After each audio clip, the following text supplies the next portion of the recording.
गाडीले एउटा गाडीले लगिदियो, यहाँसम्म ल्याइदियो त्यो गाडीले।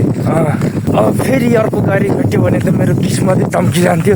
अब के गर्ने, चम्किन्न जस्तो छ आज किस्मत।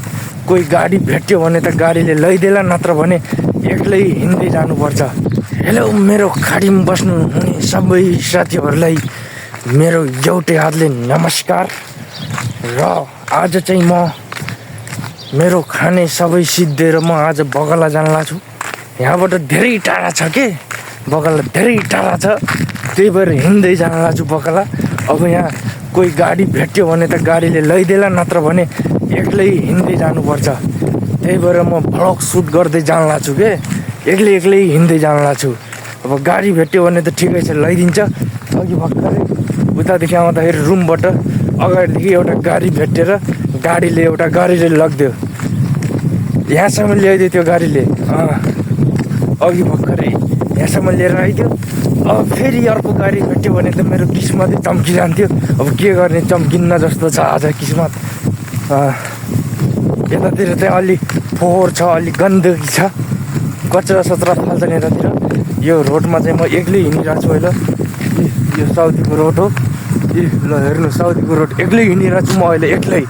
मेरो आवाज अलि क्लियर नआयो भने पनि कान खोलेर सुनिदिनु होला, किनकि यहाँ अलि हावा धेरै चलिरहेछ के, हावा धेरै चलिरहेछ, त्यही भएर अलि आवाज आउन्न जस्तो छ।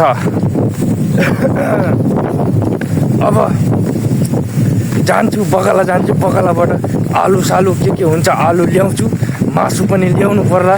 1 प्याकेट जति मासु लिएर आउँछु, ल्याएर साँझ पकाएर मजाले खान्छु। मेरो खाडीमा बस्नुभएका सबै दाजुभाइ मेरो केटाहरूलाई नमस्कार, एउटै हातले नमस्कार, एउटै हातले नमस्कार। गर्मी धेरै छ, हातै दुख्छ, बनाउँदा बनाउँदा हातै दुख्छ। गाडी पनि आउँदैन, म्याकुरी नादर छो, गाडी नै आउँदैन, कसले लगिदिन्छ अब यहाँबाट। हात दुख्यो मेरो, मोबाइल ठाडो बनाउँदा बनाउँदा हात दुख्छ। अनि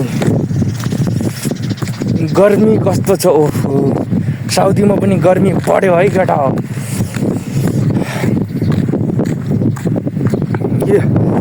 यस्तो रोडमा हिँडिरहेको छु, यतातिर कम्पनी छन्, रोडमा हिँड्ने काम भइरहेछ, एक्लै हिँडिरहेको छु। यहाँबाट